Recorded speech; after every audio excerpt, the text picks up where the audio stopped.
everyone. Hope you all are safe at home. Today we are going to discuss about Taylor's scientific management. In the last class we discussed about the meaning of the principles of management, features and importance. So hope you all remember it. We are moving on to the next topic, that is Taylor's scientific management. Frederick Winslow Taylor is known as the father of scientific management. He was an American mechanical engineer. He worked in a steel company. So he is the person who introduced the scientific principles into the management. Taylor, before introducing his theories into the world, he experimented and observed about these theories in his company, in his steel company that he was working, and he understood what are the after effects of that theory, and later he introduced it to the world. We know that before using of these principles of management, all the managers, they followed a principle of rule of thumb. That means they don't have any set of rules. If any problematic situation arises in a business, they take decisions based on their past experiences or their previous experiences or the advice of any fellow members or fellow managers or someone. That is, if any problematic situation arises, അതായത് ബിസിനസ്സിൽ എന്തെങ്കിലും ഒരു problem വന്നു കഴിഞ്ഞാൽ ഇങ്ങനെയുള്ള പ്രിൻസിപ്പിൾസുകൾ adopt ചെയ്യുന്നതിന് മുമ്പ് ബിസിനസ്സിൽ എന്തെങ്കിലും പ്രോബ്ലം വന്നു കഴിഞ്ഞാൽ അവർ മാനേജേഴ്സ് എങ്ങനെയാണ് ഡിസിഷൻ എടുത്തിരുന്നത്, ആ ഒരു പ്രിൻസിപ്പിളിൻ്റെ പേരാണ് റൂൾ ഓഫ് തമ്പ് എന്ന് പറയും. റൂൾ ഓഫ് തമ്പ് എന്ന് പറഞ്ഞാൽ മുൻപത്തെ മാനേജേഴ്സ് അല്ലെങ്കിൽ ഇതിനു മുമ്പ് ഉണ്ടായിരുന്ന മാനേജേഴ്സ് അങ്ങനെ ഒരു സിറ്റുവേഷൻ വരുമ്പോൾ എന്ത് ഡിസിഷൻ എടുത്തോ ഒന്നുകിൽ അതിനെ ബേസ് ചെയ്തിരിക്കും, അല്ലെങ്കിൽ ആ ഒരു മാനേജേഴ്സിൻ്റെ പ്രീവിയസ് എക്സ്പീരിയൻസുകൾ ബേസ് ചെയ്തിട്ടായിരിക്കും എന്ത് ചെയ്തിരുന്നത്, അവർ ഡിസിഷൻസ് എടുത്തിരുന്നത്. അപ്പോൾ ടൈലർ സയൻറ്റിഫിക് മാനേജ്മെൻറ്റ് വന്നതോടുകൂടി ഈ പ്രിൻസിപ്പിൾസാണ് പിന്നീട് നമ്മൾ ബിസിനസ്സിൽ അഡോപ്റ്റ് ചെയ്ത് തുടങ്ങിയത്. ഓക്കെ, ഇനി എന്താണ് സയൻറ്റിഫിക് മാനേജ്മെൻറ്റ്? സയൻറ്റിഫിക് മാനേജ്മെൻറ്റ് എന്ന് പറഞ്ഞാൽ application of science into management practices. Management പ്രാക്ടീസിലേക്ക് സയൻസ് അഡോപ്റ്റ് ചെയ്തുകൊണ്ട്, പുതിയ ടെക്നോളജി, പുതിയ മെത്തേഡ്സുകൾ അഡോപ്റ്റ് ചെയ്തുകൊണ്ട് ബിസിനസ് മാനേജ് ചെയ്യുന്നതിനെയാണ് സയൻറ്റിഫിക് മാനേജ്മെൻറ്റ് എന്ന് പറയുന്നത്. സോ സയൻറ്റിഫിക് മാനേജ്മെൻറ്റ് മീൻസ് എന്താണ്? Application of science into management practices. അതായത് കൂടുതൽ നല്ല പ്രൊഡക്ഷൻ മെറ്റീരിയലുകൾ, റോ മെറ്റീരിയൽസുകൾ, പുതിയ ലേറ്റസ്റ്റ് മെത്തേഡ്സിലുള്ള റോ മെറ്റീരിയൽസ് യൂസ് ചെയ്യുക, പുതിയ മെത്തേഡ്സുകൾ യൂസ് ചെയ്യാം, ടെക്നിക്സുകൾ, ഇൻപുട്സുകൾ, അങ്ങനെ മോസ്റ്റ് മോഡേൺ ടെക്നിക്സുകൾ ഉപയോഗിച്ചുകൊണ്ട്, അതായത് സയൻസ് അഡോപ്റ്റ് ചെയ്തുകൊണ്ട് പുതിയ മാനേജ്മെൻറ്റ് പ്രാക്ടീസസ് ചെയ്യുന്നതിനെയാണ് സയൻറ്റിഫിക് മാനേജ്മെൻറ്റ് എന്ന് പറയുന്നത്. Okay, we can look the definition. F.W. Taylor defined scientific management as knowing exactly what you want men to do and seeing that they do it in the best and cheapest way. എന്താണ്? That means scientific management means knowing exactly what you want men to do and seeing that they do it in the best and cheapest way. എന്താണ് അങ്ങനെ പറഞ്ഞാൽ? അതായത് നമ്മുടെ എംപ്ലോയീസിന്, ഒരു മാനേജറുടെ employees എന്ത് ചെയ്യണം എന്ന് ആദ്യമേ തീരുമാനിക്കുക. നോയിങ് എക്സാക്ട്ലി, അത് ആദ്യമേ തീരുമാനിക്കണം. അവർ ഇന്ന ടൈമിനുള്ളിൽ, ഈ ഒരു കോസ്റ്റിൻ്റെ ഉള്ളിൽ അവർ ചെയ്യേണ്ട കാര്യങ്ങൾ എന്തൊക്കെയാണ് എന്ന് ആദ്യമേ തീരുമാനിക്കുക, പ്ലാൻ ചെയ്യുക. Knowing exactly what you want men to do, അതൊന്നാമത്തെ കാര്യം. അത് കഴിഞ്ഞാൽ പിന്നെന്താ? രണ്ടാമത്തെന്ന് പറഞ്ഞാൽ seeing that they do it in the best and cheapest way. അവർ ആ പ്രിസ്ക്രൈബ് ചെയ്ത ആ ഒരു ലിമിറ്റിൻ്റെ ഉള്ളിൽ നിന്നുകൊണ്ട് അവർ ആ കാര്യം ചെയ്യുന്നുണ്ടോ എന്നുള്ളത്, അതായത് ചീപ്പ് ആൻഡ് ബെസ്റ്റ് വേ എന്നാണ്. നമുക്കറിയാം ഒരു ബിസിനസ്സിൻ്റെ മെയിൻ എയിം എന്ന് പറയുന്നത് എന്താണ്? പ്രോഫിറ്റ് മാക്സിമൈസേഷൻ ത്രൂ എങ്ങനെയാണ്? Maximum utilisation of available resources ആണ്. ഉള്ള റിസോഴ്സസുകൾ ഉപയോഗിച്ചാൽ അത് മാക്സിമം യൂസ് ചെയ്തുകൊണ്ട് എന്ത് ചെയ്യാണ്? പ്രോഫിറ്റ് മാക്സിമൈസ് ചെയ്യുക എന്നതാണ് ഏതൊരു ബിസിനസ്സിൻ്റെയും എയിം എന്ന് പറയുന്നത്, അല്ലേ? ടൈലർ പറയുന്നത് സയൻറ്റിഫിക് മാനേജ്മെൻറ്റ് എന്താണെന്ന് വെച്ചാൽ first knowing exactly what you want men to do. ആ എംപ്ലോയീസ് ആ ഒരു പ്രിസ്ക്രൈബ്ഡ് ടൈമിൻ്റെ ഉള്ളിൽ എന്തെല്ലാം കാര്യങ്ങൾ ചെയ്തിരിക്കണം എന്ന് ആദ്യമേ തീരുമാനിക്കുകയും, രണ്ടാമത്തത് seeing that they do it in the best and cheapest വേ. ഏറ്റവും ബെസ്റ്റായിട്ടും അതിൽ പോലെ തന്നെ എന്താണ് അതിൻ്റെ കോസ്റ്റ് കുറച്ചുകൊണ്ടും ചീപ്പസ്റ്റ് വേയിലും ആ ഒരു പറഞ്ഞ കാര്യം ചെയ്യുന്നുണ്ടോ എന്നുള്ളത് ഒബ്സർവ് ചെയ്യുക, അതായത് അവർ ചെയ്യുന്നുണ്ടോ എന്നുള്ളത് നോക്കുക എന്നതാണ് എന്ത് സയൻറ്റിഫിക് മാനേജ്മെൻറ്റ്. അപ്പോൾ ഈ ഒരു ഡെഫിനേഷൻ ഇമ്പോർട്ടൻ്റ് ആണ്. Okay, hope you understood it. Next is what are the aims and objectives of scientific management. ഇതിൽ തന്നെ പറയുന്നുണ്ട് എന്തൊക്കെയാണ് സയൻറ്റിഫിക് മാനേജ്മെൻറ്റ് നമ്മൾ അഡോപ്റ്റ് ചെയ്ത് കഴിഞ്ഞാൽ ബിസിനസ്സിൽ കിട്ടാവുന്ന, അതായത് അതിൻ്റെ ഒബ്ജക്റ്റീവ്സ് എയിംസ് എന്താണ് സയൻറ്റിഫിക് മാനേജ്മെൻറ്റ് അഡോപ്റ്റ് ചെയ്ത് കഴിഞ്ഞാൽ. ഒന്നാമത്തെന്ന് പറഞ്ഞാൽ ഇൻക്രീസിങ് പ്രൊഡക്ഷൻ. നമ്മൾ പറഞ്ഞു ചീപ്പ് ആൻഡ് ബെസ്റ്റ് വേയിൽ എന്ത് ചെയ്യുക, പ്രോഡക്റ്റുകൾ പ്രൊഡ്യൂസ് ചെയ്യുക. ഇനി ഈ പ്രോഡക്റ്റുകൾ എങ്ങനെയാണ് പ്രൊഡ്യൂസ് ചെയ്യുന്നത്, നമ്മൾ സയൻസ് അഡോപ്റ്റ് ചെയ്തുകൊണ്ടാണെന്ന് ആദ്യം പറഞ്ഞിട്ടുണ്ട്. അപ്പോൾ ലേറ്റസ്റ്റ് മെത്തേഡ്സുകളും ടെക്നിക്സുകളും ഒക്കെ ഉപയോഗിച്ചുകൊണ്ട് റോ മെറ്റീരിയൽസും പുതിയ മെത്തേഡ്സുകൾ ഉപയോഗിച്ചുകൊണ്ട് എന്ത് ചെയ്യാണ്, പ്രോഡക്റ്റുകൾ പ്രൊഡ്യൂസ് ചെയ്യുക. അങ്ങനെ പ്രൊഡക്ഷൻ ലെവൽ കൂട്ടുക. ഫസ്റ്റ് എയിം എന്ന് പറയുന്നത് increase production. Second one is improved quality. നമ്മൾ പറഞ്ഞു ബെസ്റ്റ് ആൻഡ് ദ ചീപ്പസ്റ്റ് വേ എന്നാണ്, ഏറ്റവും റേറ്റ് കുറച്ചുകൊണ്ടും കോസ്റ്റ് കുറച്ചുകൊണ്ടും എന്നാൽ കസ്റ്റമേഴ്സിന് maximum level of satisfaction achieve ചെയ്യാവുന്ന തരത്തിൽ എന്ത് ചെയ്യാണ്, ക്വാളിറ്റി പ്രോഡക്ട്സുകൾ പ്രൊഡ്യൂസ് ചെയ്യുക. സയൻറ്റിഫിക് മെത്തേഡ്സുകൾ ഉപയോഗിച്ചുകൊണ്ട് പ്രൊഡക്ഷൻ കൂട്ടുക. ആ പ്രൊഡക്ഷൻ കൂട്ടുമ്പോൾ എന്ത് നോക്കണം, ചീപ്പ് ആൻഡ് ബെസ്റ്റ് വേ ആവണം, അതായത് ക്വാളിറ്റിയിൽ വേറെ കോംപ്രമൈസ് ഉണ്ടാവാൻ പാടില്ല. ക്വാളിറ്റി എപ്പോഴും മെഷർ ചെയ്തിരിക്കണം. കസ്റ്റമേഴ്സിൻ്റെ അവർ ലെവൽ ഓഫ് സാറ്റിസ്ഫാക്ഷൻ അച്ചീവ് ചെയ്യാൻ പറ്റുന്ന പ്രോഡക്ട്സുകളായിരിക്കണം. മൂന്നാമത്തത് റെഡ്യൂസിങ് കോസ്റ്റ്. നമ്മൾ നേരത്തെ പറഞ്ഞു എപ്പോഴും കോസ്റ്റ് റെഡ്യൂസ് ചെയ്തുകൊണ്ട് എന്ത് ചെയ്യണം, പ്രൊഡക്ഷൻ കൂട്ടണം. Fourth one selection of right person for the right work.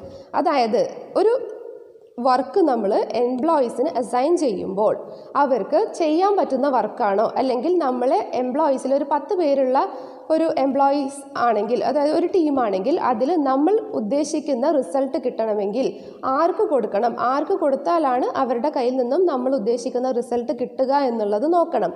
അപ്പോൾ അതിന് ഏബിൾ ആവുന്നതാണ് ഇത് selection of the right person for the right work. അതായത് അവർക്ക് പ്രോപ്പർ ട്രെയിനിങ് കൊടുത്തുകൊണ്ടും മോട്ടിവേഷൻ കൊടുത്തുകൊണ്ടും അവരെ പ്രോപ്പറായി ഒബ്സർവ് ചെയ്തുകൊണ്ടും എന്ത് ചെയ്യാം, റൈറ്റ് പേഴ്സണെ റൈറ്റ് വർക്കിന് വേണ്ടിയിട്ട് അസൈൻ ചെയ്യാം.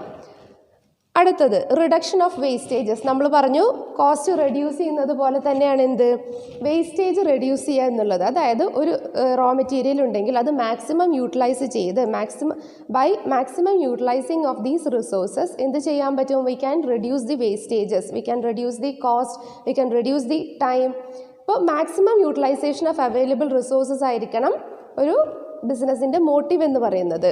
അതെങ്ങനെ അച്ചീവ് ചെയ്യാൻ പറ്റും, സയൻറ്റിഫിക് പ്രിൻസിപ്പിൾസ് അഡോപ്റ്റ് ചെയ്യുന്നതിലൂടെ എന്ത് ചെയ്യാം, വേസ്റ്റേജ് കുറക്കാൻ പറ്റും, കോസ്റ്റ് കുറക്കാൻ പറ്റും, ക്വാളിറ്റി കൂട്ടാൻ പറ്റും, പ്രൊഡക്ഷൻ കൂട്ടാൻ പറ്റും, കറക്റ്റ് പേഴ്സണെ കറക്റ്റ് വർക്കിന് വേണ്ടിയിട്ട് അസൈൻ ചെയ്യാൻ പറ്റും.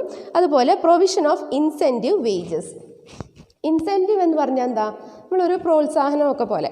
അപ്പോൾ ഇൻസെൻറ്റീവ് വേജസ് എന്ന് പറയുമ്പം ഓരോ കമ്പനിയിലും പല ടൈപ്പ് ഓഫ് വർക്കേഴ്സ് ഉണ്ടാവും. ചില ആൾക്കാരെന്ന് പറയുമ്പോൾ ഭയങ്കര എഫിഷ്യൻ്റ് ആയിരിക്കും, ഡെഡിക്കേറ്റഡ് ആയിരിക്കും, അവർക്ക് അസൈൻ ചെയ്ത വർക്കിനേക്കാൾ കൂടുതൽ അവർ ചെയ്യും. ചില ആൾക്കാരെന്ന് പറഞ്ഞാൽ കുറച്ച് ഇന്നെഫിഷ്യൻ്റ് ആയിരിക്കാം, അവർ ആ ഒരു വർക്കിലേക്ക് വരുന്ന ആയിരിക്കും.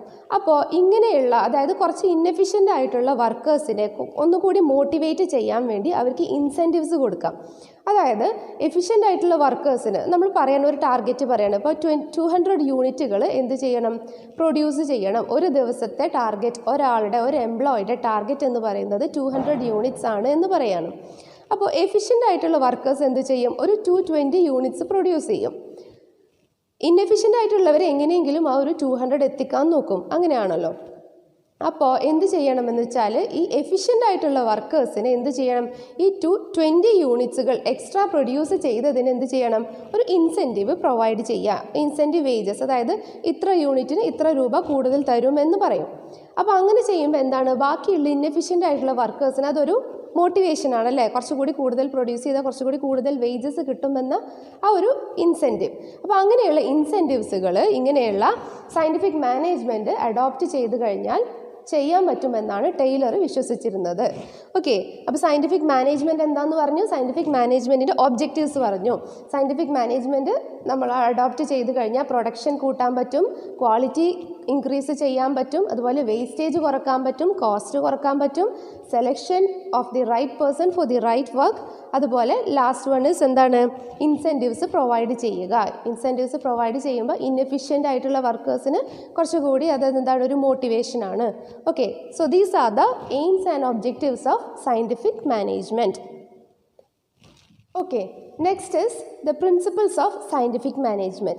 What are the principles that Taylor has introduced as the principles of scientific management? 4 principles for scientific management.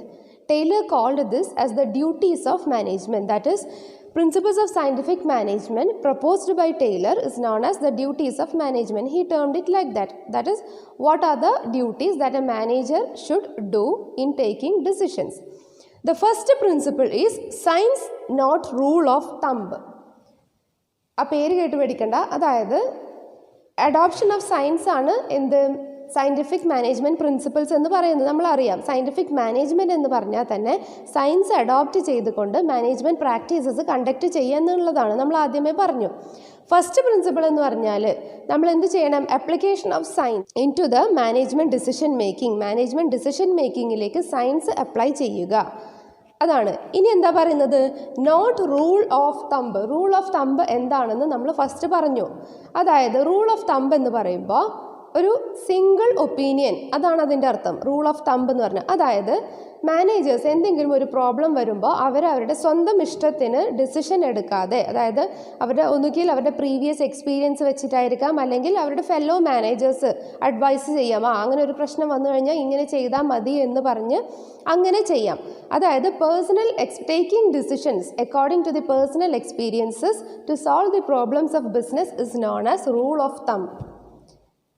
മനസ്സിലായോ? അതായത് പേഴ്സണൽ എക്സ്പീരിയൻസസ് ഉപയോഗിച്ചുകൊണ്ട് ബിസിനസ്സിൻ്റെ പ്രോബ്ലംസുകൾ സോൾവ് ചെയ്യുന്നതിനെയാണ് റൂൾ ഓഫ് തമ്പ് എന്ന് പറയുക. അത് പേഴ്സണൽ എക്സ്പീരിയൻസിലൂടെ, പേഴ്സണൽ ഇൻറ്റ്യൂഷനിലൂടെ, അതായത് ആ ഒരു തീരുമാനം എന്ന് പറയുന്നത് അയാളുടെ സെൽഫ് ആയിരിക്കും. Taylor has adopted to achieve his principles. നമ്മൾ പറഞ്ഞു 4 പ്രിൻസിപ്പിൾസ് പറഞ്ഞു. ആ 4 പ്രിൻസിപ്പിൾസ് അച്ചീവ് ചെയ്യാൻ വേണ്ടി ടൈലർ എന്തെല്ലാം ടെക്നിക്സുകളാണ് എടുത്തത് എന്നുള്ളതാണ്. ഫസ്റ്റ് ടെക്നിക്ക് എന്ന് പറയുന്നത്, പിന്നെ ഇത് വളരെ ഇമ്പോർട്ടൻ്റ് ആയിട്ടുള്ള ഒരു ഭാഗമാണ്, എന്തായാലും എക്സാമിന് പ്രതീക്ഷിക്കാവുന്ന ഒരു ഭാഗമാണ്. അപ്പോൾ അതുകൊണ്ട് നന്നായിട്ട് ശ്രദ്ധിക്കുക. Okay, it is important. ഇനി what are the techniques of scientific management? എന്തെല്ലാം technique? First one, functional foremanship. Functional foremanship is a technique adopted by Taylor for the separation of planning department and the execution function at shop level, means at the lowest level. അതായത് foreman എന്ന് പറഞ്ഞാൽ എന്താ, manager അല്ലേ? ഫോർമാൻ എന്ന് പറഞ്ഞാൽ മാനേജറാണ്.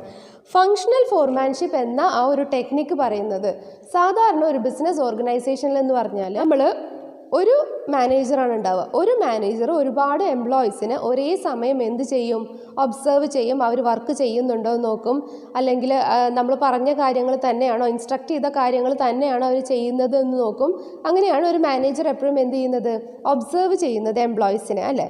പക്ഷേ Taylor പറയുന്നത് എന്താണെന്ന് വെച്ചാൽ, ഒരു മാനേജർക്ക് എന്ത് ചെയ്യാൻ പറ്റില്ല, ഒരുപാട് ക്വാളിറ്റീസ് ഉണ്ടാവില്ല. അതായത് ഒരു മാനേജർ എന്ന് പറഞ്ഞാൽ ഒരുപാട് ക്വാളിറ്റീസ് വേണ്ട ഒരാളാണ്.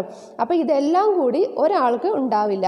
അപ്പോൾ എന്ത് ചെയ്യണം, നമ്മുടെ റിസൾട്ട്, നമ്മൾ പ്രതീക്ഷിക്കുന്ന ആ ഒരു റിസൾട്ട് കിട്ടണമെന്നുണ്ടെങ്കിൽ ഒരു എംപ്ലോയിയെ അല്ലെങ്കിൽ എംപ്ലോയീസിനെ എന്ത് ചെയ്യണം, ഒരുപാട് മാനേജേഴ്സ് ഒരേ സമയം ഒബ്സർവ് ചെയ്തിരിക്കണം. അതായത് അവരെ ഇൻസ്പെക്റ്റ് ചെയ്ത് അവർക്ക് ആ ഒരു ഇൻസ്ട്രക്ഷൻസ് കൊടുത്തുകൊണ്ട് അവരെ എന്ത് ചെയ്യണം, നമ്മുടെ വർക്കിലേക്ക് ഒന്നുകൂടി പ്രൊമോട്ട് ചെയ്ത് കൊണ്ടുവരണം എന്നാണ് പറയുന്നത്. അപ്പോൾ ഫങ്ഷണൽ ഫോർമാൻഷിപ്പ് എന്ന് പറയുമ്പോൾ നോർമലി എല്ലാ കാര്യങ്ങളും ഒരു മാനേജറാണ് ചെയ്യുന്നത് എന്ന് പറഞ്ഞു. പക്ഷേ ഇവിടെ എന്താ ചെയ്യുന്നത്, separation of planning function and execution function.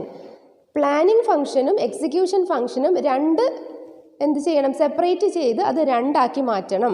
എന്നിട്ട് പ്ലാനിംഗ് ഫങ്ഷൻ ഒരു ടൈപ്പ് ഓഫ് മാനേജറും എക്സിക്യൂഷൻ ഫങ്ഷൻ വേറൊരു ടൈപ്പ് ഓഫ് മാനേജറും ചെയ്യണം. ഇനി ഇത് അഡോപ്റ്റ് ചെയ്യുന്നത് എവിടെയാണ്, ഷോപ്പ് ലെവൽ. ഷോപ്പ് ലെവൽ എന്ന് പറഞ്ഞാൽ ഒരു ഓർഗനൈസേഷൻ്റെ എപ്പോഴും ലോവർ ലെവലിലുള്ളത് അത് എംപ്ലോയീസിനെ.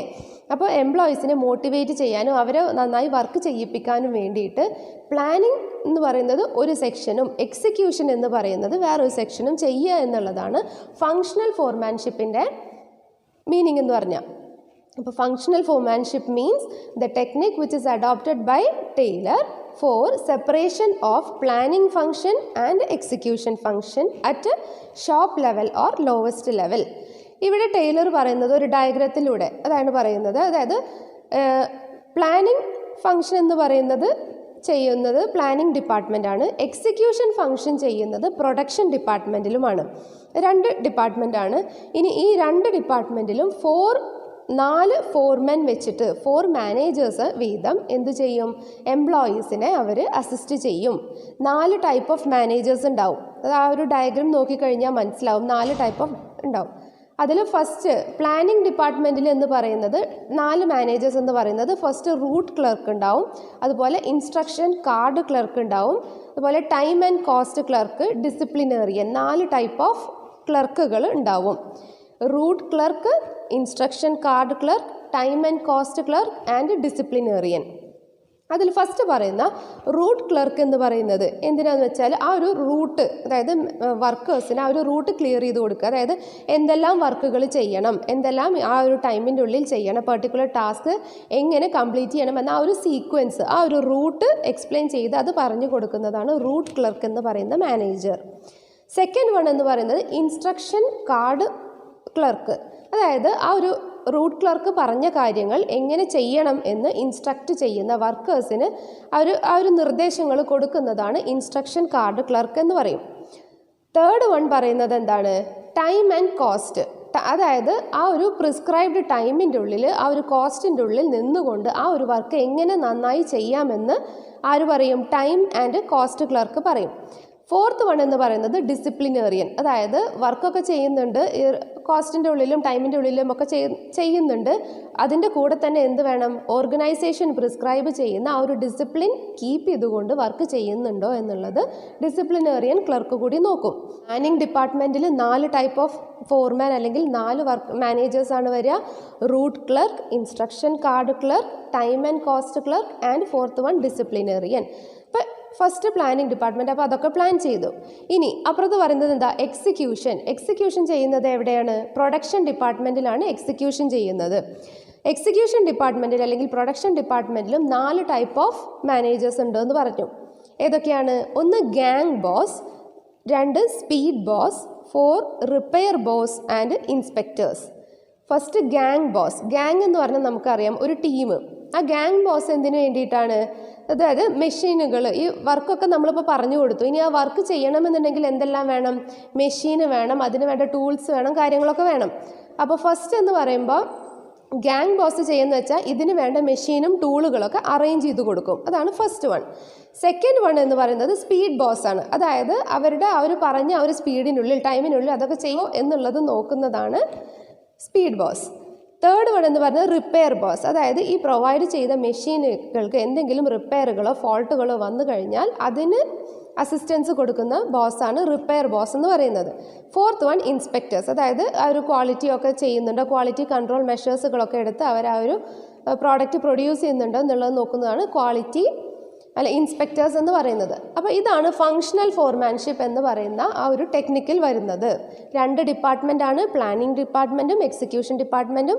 എക്സിക്യൂഷൻ ഡിപ്പാർട്ട്മെൻറ്റ് ചെയ്യുന്നത് പ്രൊഡക്ഷൻ ഡിപ്പാർട്ട്മെൻറ്റിലാണ്. അതിൽ 4 മാനേജേഴ്സ് ഉണ്ട് 2 സൈഡിലും. പ്ലാനിങ്ങിൽ 4 മാനേജേഴ്സ്, എക്സിക്യൂഷനിൽ 4 മാനേജേഴ്സ്.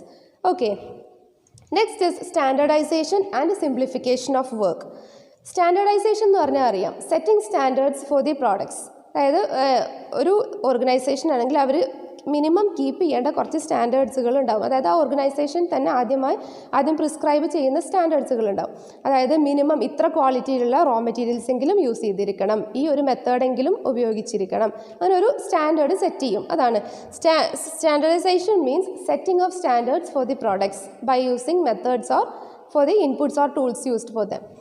സിംപ്ലിഫിക്കേഷൻ ഓഫ് വർക്ക് എന്ന് പറഞ്ഞാൽ ഉള്ള വർക്ക് സിംപ്ലിഫൈ ചെയ്യുക. അതായത് അൺനെസസറി വേസ്റ്റേജ് ഒഴിവാക്കിക്കൊണ്ട് എന്ത് ചെയ്യുക, വർക്ക് സിംപ്ലിഫൈ ചെയ്യുക.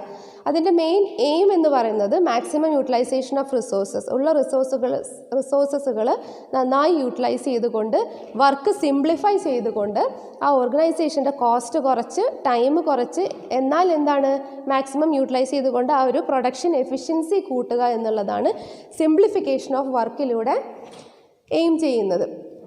അപ്പോൾ ഇതാണ് രണ്ടാമത്തെ ടെക്നിക്ക്. അതായത് പ്രോഡക്റ്റിന് എന്ത് ചെയ്യണം, അല്ലെങ്കിൽ നമ്മൾ ചെയ്യുന്ന വർക്കിന് സ്റ്റാൻഡേർഡ് ഫിക്സ് ചെയ്യുക. അതുപോലെ ആ സ്റ്റാൻഡേർഡ് ഫിക്സ് ചെയ്ത് ഏറ്റവും cheapest way and the best way, അതായത് വർക്ക് എപ്പോഴും സിംപ്ലിഫൈ ചെയ്തുകൊണ്ട്, അൺനെസസറി വർക്കുകളൊക്കെ ഒഴിവാക്കിക്കൊണ്ട് സിംപ്ലിഫൈ ചെയ്തുകൊണ്ട് എന്നാൽ ആ ഒരു ഗോൾ അച്ചീവ് ചെയ്യുക എന്നുള്ളതാണ് സിംപ്ലിഫിക്കേഷൻ ഓഫ് വർക്ക്. തേർഡ് എന്ന് പറയുന്നത് മെത്തേഡ് സ്റ്റഡി. അതായത് ഏത് method, which is the best method for producing A particular product. അതായത് ഒരു പ്രോഡക്റ്റ് നമ്മൾ പ്രൊഡ്യൂസ് ചെയ്യുമ്പോൾ ഒരുപാട് മെത്തേഡ്സുകൾ ഉണ്ടാവും. ചില മെത്തേഡ്സുകൾ ചിലപ്പോൾ ടൈം കൺസ്യൂമിങ് ആവാം, ചിലത് റോ മെറ്റീരിയൽസ് അത്ര കുറച്ച് മതിയായിരിക്കും, പക്ഷേ വിചാരിച്ച റിസൾട്ട് കിട്ടണമെന്നില്ല. അപ്പോൾ ഏത് മെത്തേഡ് യൂസ് ചെയ്താലാണ് ബെസ്റ്റ് പ്രോഡക്റ്റും അതുപോലെ ഏറ്റവും നല്ല പ്രോഡക്റ്റും കിട്ടുക എന്നുള്ളത് മനസ്സിലാക്കുന്ന ഒരു സ്റ്റഡിയാണ് മെത്തേഡ് സ്റ്റഡി എന്ന് പറയുന്നത്. Fourth one, motion study. Motion എന്ന് പറഞ്ഞാൽ നമുക്കറിയാം മൂവ്മെൻറ്റ് അല്ലേ. അപ്പോൾ that is motion study deals with the movement or lifting and putting things or sitting, അങ്ങനെയുള്ള അൺനെസസറി മൂവ്മെൻറ്റ്സുകൾ ഒഴിവാക്കിക്കൊണ്ട് എന്ത് ചെയ്യാം, അവർക്ക് കൂടുതൽ എഫിഷ്യൻ്റായിട്ട് വർക്ക് ചെയ്യുന്നത് എങ്ങനെയാണ് എന്നത്. അതായത് ടൈം കുറച്ചുകൊണ്ട് നമ്മൾ ഡിലേ വരാം ചിലപ്പോൾ എന്തെങ്കിലും വർക്കുകൾ ചെയ്യുമ്പോൾ. അതായത് ഇപ്പോൾ എക്സാമ്പിൾ പറയുകയാണെങ്കിൽ ഒരു ബ്രിക്ക് ലേയിങ്, നമ്മളൊരു ഇഷ്ടിക വെക്കുന്ന ഇഷ്ടിക ഡീൽ ചെയ്യുന്ന കമ്പനിയാണെന്ന് വിചാരിക്കാം. അപ്പോൾ നമ്മൾ മെഷീൻ ഉപയോഗിച്ചുകൊണ്ട് ഫസ്റ്റ് എന്ത് ചെയ്യണം, ആ ഒരു റോ മെറ്റീരിയൽസ് ഒരു സൈഡിൽ കൊടുന്ന് വെക്കുകയാണ്. ആ ഒരു സൈഡിൽ കൊടുന്ന് വെച്ച് പിന്നെ എന്ത് മാനേജർ വിചാരിച്ചു ഇനി ഇവിടെ നിന്നും നമുക്ക് ഓരോ സ്ഥലത്തേക്ക് കൊണ്ടുവെക്കാമെന്ന് പറയാം. അപ്പോൾ അവിടെ എന്ത് സംഭവിക്കുന്നു, ആ ഒരു ഡിലേ വരുന്നു അല്ലേ. അത്രയും ആദ്യമേ ഇവിടെ വെക്കുന്നതിന് പകരം എന്ത് ചെയ്യാം, അവർക്ക് എവിടെയാണോ അത് ഫിക്സ് ചെയ്യേണ്ടത് അവിടെ വെച്ച് കഴിഞ്ഞാൽ അവിടെ എന്തൊഴിവാക്കാം, ആ ഒരു ടൈമിൽ വരുന്ന ഡിലേ ഒഴിവാക്കാം. അപ്പോൾ ആ ഒരു മോഷൻ സ്റ്റഡി എന്ന് പറയുന്നത് അതിൻ്റെ പ്രോഡക്റ്റുകൾ കറക്റ്റായിട്ട് എവിടെയാണോ വെക്കേണ്ടത്, അതായത് വേസ്റ്റേജ് ഓഫ് ടൈം ഒഴിവാക്കിയിട്ട് എങ്ങനെ നന്നായിട്ട് പ്രൊഡ്യൂസ് ചെയ്യാമെന്ന് തീരുമാനിക്കുന്നതാണ് മോഷൻ സ്റ്റഡി. അതുപോലെ തന്നെയാണ് ടൈം സ്റ്റഡി. അതായത് ലിമിറ്റഡ് ടൈം ഉപയോഗിച്ചുകൊണ്ട് ഏറ്റവും നന്നായിട്ട് എങ്ങനെ വർക്ക് ചെയ്യാം, ആ ഒരു പ്രിസ്ക്രൈബ്ഡ് ടൈമിൻ്റെ ഉള്ളിൽ ഏറ്റവും ടൈം കുറച്ചുകൊണ്ട് ഏറ്റവും നന്നായി എങ്ങനെ വർക്ക് ചെയ്യാമെന്ന് ആ ഒരു സ്റ്റഡിയാണ് time study. Next fatigue study. നമുക്കറിയാം എംപ്ലോയീസ് എന്ന് പറയുന്നത് എപ്പോഴും ഹ്യൂമൻ ബീയിങ്സ് ആണ്. അവർക്ക് ക്ഷീണം വരാം, അതായത് കണ്ടിന്യൂസ് ആയിട്ട് വർക്ക് ചെയ്ത് കഴിഞ്ഞാൽ എന്തുണ്ടാവും, അവർക്ക് ടയേർഡാവും അല്ലേ. അപ്പോൾ ഒരു ഫാറ്റിഗ് സ്റ്റഡി എന്ന് പറയുമ്പോൾ ഒരു പെർട്ടിക്കുലർ വർക്ക് കൊടുത്തു കഴിഞ്ഞാൽ അതിൽ എത്ര ടൈം ഫാറ്റിഗ്, അതായത് അവർക്ക് ക്ഷീണം മാറ്റാൻ റെസ്റ്റ് എടുക്കാൻ എത്ര ടൈം കൊടുക്കണം എന്ന് തീരുമാനിക്കുന്നതാണ് ഫാറ്റിഗ് സ്റ്റഡി. അങ്ങനെ ഒരു റെസ്റ്റിംഗ് ടൈം കൊടുക്കുമ്പോൾ 8 hours ഒരു എംപ്ലോയി വർക്ക് ചെയ്യേണ്ടത് എങ്കിൽ 1 hour അതിനിടയിൽ കൊടുത്തു കഴിഞ്ഞാൽ അവർക്ക് എന്ത് ചെയ്യാം, കുറച്ചുകൂടി കൂടുതൽ നന്നായിട്ട് വർക്ക് ചെയ്യാം. ആ ഒരു റെസ്റ്റിംഗ് ടൈം കഴിഞ്ഞ് വീണ്ടും അവർക്ക് ഒന്നുകൂടി ഫ്രഷ് ആയിട്ട് വർക്ക് ചെയ്യാം. അപ്പോൾ ഫാറ്റിഗ് സ്റ്റഡി എന്ന് പറയുമ്പോൾ ആ ഒരു ഫാറ്റിഗ് ടൈം എത്രയാണോ അവർക്ക് ആ ഒരു റെസ്റ്റിംഗ് ടൈം കൊടുക്കേണ്ടത് എന്ന് തീരുമാനിക്കുന്നതാണ് fatigue study. And the fourth one is differential piece wage system. ഈ ഒരു ടെക്നിക്സിൽ ഏറ്റവും ഇമ്പോർട്ടൻ്റ് ആയിട്ടുള്ളതാണ് ഫങ്ഷണൽ ഫോർമാൻഷിപ്പും ഡിഫറൻഷ്യൽ പീസ് വേജ് സിസ്റ്റം. എപ്പോഴും 2 mark 1 mark ഒക്കെ ചോദിക്കുന്നതാണ് differential piece wage system. Differential piece wage system എന്ന് പറഞ്ഞാൽ അതിൽ തന്നെ ഉണ്ട് ഡിഫറൻഷ്യൽ എന്ന് പറഞ്ഞാൽ ഡിഫറൻറ്റ്, പീസ് വേജ് സിസ്റ്റം. അതായത് വേജ് എന്ന് പറഞ്ഞാൽ അറിയാലോ, സാലറി അല്ലെങ്കിൽ ഒരു വേതനം ആണ് പീസ് വേജ് സിസ്റ്റം എന്ന്. അതായത് നമ്മൾ നേരത്തെ പറഞ്ഞു ഒരു കമ്പനിയിൽ അല്ലെങ്കിൽ ഒരു ബിസിനസ് ഓർഗനൈസേഷനിൽ 2 ടൈപ്പ് ഓഫ് വർക്കേഴ്സ് ഉണ്ടാവും. എഫിഷ്യൻ്റ് ആയിട്ടുള്ള വർക്കേഴ്സ് ഉണ്ടാവും, ഇൻഎഫിഷ്യൻ്റ് ആയിട്ടുള്ള വർക്കേഴ്സ് ഉണ്ടാവും. അപ്പോൾ എഫിഷ്യൻ്റ് ആയിട്ടുള്ള വർക്കേഴ്സിന് എന്ത് ചെയ്യാം, അതായത് നമ്മളൊരു പറയാണ് ഇത്ര യൂണിറ്റ് ഒരു ദിവസം വർക്ക് ചെയ്താൽ നിങ്ങളുടെ വേജ് എന്ന് പറയുന്നത് ഇത്രയാണ്. അതല്ല അതിൻ്റെ ആ ഒരു നമ്മൾ പറഞ്ഞ ആ ഒരു ടാർഗറ്റിൻ്റെ താഴെയാണ് അതായത് ഇൻഎഫിഷ്യൻ്റ് വർക്കേഴ്സ് വർക്ക് ചെയ്യുന്നതെങ്കിൽ അവരുടെ വേജ് വേറെയാണ്. അപ്പോൾ എന്താ ഉണ്ടാവുക, ഈ കൂടുതൽ എഫിഷ്യൻ്റ് ആയിട്ട് വർക്ക് ചെയ്യുന്നവർക്ക് ഒന്നുകൂടി കൂടുതൽ വർക്ക് ചെയ്യാനും ഇൻഎഫിഷ്യൻ്റ് ആയിട്ടുള്ളവർക്ക് എന്ത് ചെയ്യാം, അതൊരു മോട്ടിവേഷനാണ് അല്ലേ. നമ്മൾ നേരത്തെ പറഞ്ഞു ഇൻസെൻറ്റീവ് പ്രൊവൈഡ്സ് ഇൻസെൻറ്റീവ് വേജ് എന്ന് പറഞ്ഞു, ഒരു പ്രോത്സാഹനം പോലെ എന്ത് ചെയ്യാം, അവർക്ക് വേജ് സിസ്റ്റം പ്രൊവൈഡ് ചെയ്യാം. അപ്പോൾ ഡിഫറൻഷ്യൽ പീസ് വേജ് സിസ്റ്റം എന്ന് പറയുമ്പോൾ providing different wage system for inefficient workers and efficient workers. അതിൻ്റെ മെയിൻ എയിം എന്ന് പറയുന്നത് ടൈലർ പറയുന്നത് ഇൻഎഫിഷ്യൻറ്റ് വർക്കേഴ്സ് കമ്പനിക്ക് ആവശ്യമില്ല എന്നാണ്. അതായത് എപ്പോഴും വർക്കേഴ്സ് എഫിഷ്യൻ്റ് ആയിട്ട് വർക്ക് ചെയ്യണം എന്നതാണ്. അപ്പോൾ ഇങ്ങനെ ഡിഫറെൻറ്റ് വേജ് സിസ്റ്റം പ്രൊവൈഡ് ചെയ്യുമ്പോൾ ഇൻഎഫിഷ്യൻറ്റ് വർക്കേഴ്സിന് കുറച്ചുകൂടി മോട്ടിവേറ്റ് ചെയ്ത് എഫിഷ്യൻറ്റ് വർക്കേഴ്സായി മാറ്റുമ്പോൾ എന്ത് ചെയ്യുന്നു, കമ്പനിയുടെ പ്രോസ്പെരിറ്റി കൂടുന്നു. Okay, these are the techniques of scientific management. നമ്മൾ പറഞ്ഞു ഫങ്ഷണൽ ഫോർമാൻഷിപ്പ്. ഫങ്ഷണൽ ഫോർമാൻഷിപ്പ് എന്ന് പറഞ്ഞാൽ separation of planning and execution department. ആ പ്ലാനിങ് ഡിപ്പാർട്ട്മെൻറ്റിൽ 4 ടൈപ്സ് ഓഫ് ക്ലർക്സ് ഉണ്ടാവും, അതുപോലെ എക്സിക്യൂഷൻ ഡിപ്പാർട്ട്മെൻറ്റിലും 4 ടൈപ്സ് ഓഫ് ക്ലർക്സ് ഉണ്ടാവും. ഈ 8 ടൈപ്പ് ഓഫ് മാനേജേഴ്സ് കൂടിയാണ് ഒരു എംപ്ലോയീസിനെ ഒബ്സർവ് ചെയ്യുന്നത്. Second one is standardisation and simplification of work. അതായത് പ്രോഡക്റ്റിന് setting standards for the product and simplifying unnecessary work, അതാണ് simplification. Next is method study. ഒരു പ്രോഡക്റ്റ് പ്രൊഡ്യൂസ് ചെയ്യാൻ വേണ്ടി which is the best method, ആ ഒരു പ്രോഡക്റ്റ് ആ ഒരു മെത്തേഡ് ചൂസ് ചെയ്യുന്നതിനെയാണ് എന്ത് പറയുന്നത്, മെത്തേഡ് സ്റ്റഡി. മോഷൻ സ്റ്റഡി എന്ന് പറഞ്ഞാൽ അൺനെസസറി മൂവ്മെൻറ്റ്സുകൾ ഒഴിവാക്കിക്കൊണ്ട് ആ ഒരു പ്രോഡക്റ്റിൻ്റെ ലിഫ്റ്റിങ്ങും പുട്ടിങ് ടുഗെദർ സിറ്റിങ് അതൊക്കെ ആ ഒരു മൂവ്മെൻറ്റുകൾ അനലൈസ് ചെയ്യുന്ന ടെക്നിക്കാണ് മോഷൻ സ്റ്റഡി. ടൈം സ്റ്റഡി എന്ന് പറഞ്ഞാൽ പ്രിസ്ക്രൈബ്ഡ് ടൈമിനുള്ളിൽ കുറഞ്ഞ സമയത്തിനുള്ളിൽ എന്ത് ചെയ്യാം, മാക്സിമം ആ ഒരു വർക്ക് ചെയ്തെടുക്കുന്ന ആ ഒരു സ്റ്റഡിയാണ് ടൈം സ്റ്റഡി. ഫാറ്റിക് സ്റ്റഡി എന്ന് പറയുമ്പോൾ ഒരു സീക്വൻസ് ഓഫ് വർക്കിൻ്റെ ഇടയിൽ അവർക്ക് റെസ്റ്റിംഗ് ടൈം കൊടുക്കാൻ വേണ്ടിയിട്ട് നടത്തുന്ന സ്റ്റഡിയാണ് fatigue study. And differential piece wage system എന്ന് പറയുമ്പോൾ 2 type of different wage system provide ചെയ്യുക, എഫിഷ്യൻറ്റ് വർക്കേഴ്സിനും ഇൻഎഫിഷ്യൻറ്റ് വർക്കേഴ്സിനും. Okay, so these are the techniques of scientific management. So today we discussed about the meaning and definition of scientific management. According to F.W. Taylor, scientific management means എന്താണ്, knowing exactly what you want men to do and seeing that they do it in the best and possible way. അത് കഴിഞ്ഞ് പിന്നെ എന്തായിരുന്നു, AIIMS and objectives നോക്കി. അതായത് production increase ചെയ്യാം, അതുപോലെ quality increase ചെയ്യാം, വേസ്റ്റേജ് കുറക്കാം, കോസ്റ്റ് കുറക്കാം, selection of the right person for the right job, അതാണ് എയിംസ് ആൻഡ് ഒബ്ജക്റ്റീവ്സ്. അത് കഴിഞ്ഞ് പ്രിൻസിപ്പിൾസ് ഓഫ് സയൻറ്റിഫിക് മാനേജ്മെൻ്റ് ആണ് നോക്കിയത്. 4 പ്രിൻസിപ്പിൾസ് ആണുള്ളത്. First science not rule of thumb, അതായത് പേഴ്സണൽ ഡിസിഷൻ്റെ ബേസിസിലല്ല സയൻസ് അഡോപ്റ്റ് ചെയ്തുകൊണ്ട് എപ്പോഴും ബിസിനസ്സിൽ പ്രോബ്ലം സോൾവിങ്ങിന് ഡിസിഷൻസ് എടുക്കണം. രണ്ടാമത്തത് എന്താണ്, ഹാർമണി നോട്ട് ഡിസ്കോർഡ്. ഡിസ്കോർഡിൽ ഒരു പോയിന്റ് പറയാൻ വിട്ടുപോയി. അതായത് നമ്മൾ പറയാം there should be A good relation, good harmony between employers and managers എന്ന് പറഞ്ഞു. ഡിസ്കോർഡ് പാടില്ല, കോൺഫ്ലിക്റ്റ് പാടില്ല എന്ന് പറഞ്ഞു. ഇതിന് ടൈലർ കൊണ്ടുവന്ന ഒരു ടേമാണ് മെൻ്റൽ റെവല്യൂഷൻ. മെൻ്റൽ റെവല്യൂഷൻ എന്ന് പറഞ്ഞാൽ change in the mental attitude of the workers and management. പൊതുവേ ഒരു ബിസിനസ്സിൽ കാണുന്ന ഒരു കാര്യമാണ്, മാനേജേഴ്സ് അല്ലെങ്കിൽ മാനേജ്മെൻറ്റിനോട് ഡയറക്റ്റായിട്ട് എംപ്ലോയീസ് ഒരു കാര്യം പറയില്ല, ഒരു പേടി എപ്പോഴും ഉണ്ടാവും. അതുപോലെ തന്നെയാണ് തിരിച്ചും, ഒരു കോംപ്ലക്സ് ടൈപ്പ് ഉണ്ടാവും. അതായത് ഒരു ഹൈ ലെവലുള്ള മാനേജർ ഒരിക്കലും ഒരു ലോവർ ലെവലുള്ള ഒരു എംപ്ലോയിയോട് നേരിട്ട് പോയിട്ട് കാര്യങ്ങൾ ഡിസ്കസ് ചെയ്യില്ല. ഇപ്പോൾ ടൈലർ പറയുന്നത് അങ്ങനെയുള്ള കോൺഫ്ലിക്റ്റുകൾ ഒഴിവാക്കിക്കൊണ്ട് അവരുടെ മെൻ്റൽ ആറ്റിറ്റ്യൂഡ് തന്നെ മാറ്റിക്കൊണ്ട് വർക്കേഴ്സും മാനേജ്മെൻറ്റും തമ്മിൽ നല്ലൊരു റിലേഷൻ കീപ്പ് ചെയ്യണമെന്നാണ് ടൈലർ പറയുന്നത്. അതാണ് ഹാർമണി നോട്ട് ഡിസ്കോർഡ്. അതിൽ പറയുന്നതാണ് മെൻ്റൽ റെവല്യൂഷൻ. നേരത്തെ പറയാൻ വിട്ടുപോയി. അതിൽ സെക്കൻഡ് പോയിന്റ് ഹാർമണി നോട്ട് ഡിസ്കോർഡിൽ പറയുന്നതാണ് Taylor called it as mental revolution. Okay, third principle എന്ന് പറയുന്നതാണ് ഏത്, കോപ്പറേഷൻ നോട്ട് ഇൻഡിവിജ്വലിസം. സെക്കൻഡ് പ്രിൻസിപ്പിളിൻ്റെ ഒരു എക്സ്റ്റൻഷൻ ആണ്. അതായത് നല്ല കോപ്പറേഷൻ വേണം, എംപ്ലോയീസും വർക്കേഴ്സും തമ്മിൽ നല്ലൊരു കോപ്പറേഷൻ വേണം, അവിടെ ഇൻഡിവിജ്വലിസം പാടില്ല. ആൻഡ് ദ ഫോർത്ത് വൺ എന്തായിരുന്നു, അതായത് development of the society, development of the business എങ്ങനെയാണ്, through their prosperity and efficiency. Okay, അത് കഴിഞ്ഞ് എന്തെല്ലാം ടെക്നിക്കുകളാണ് ടൈലർ എടുത്തത്, functional foremanship, standardisation and simplification, method study, motion study, time study, fatigue study, differential piece wage system.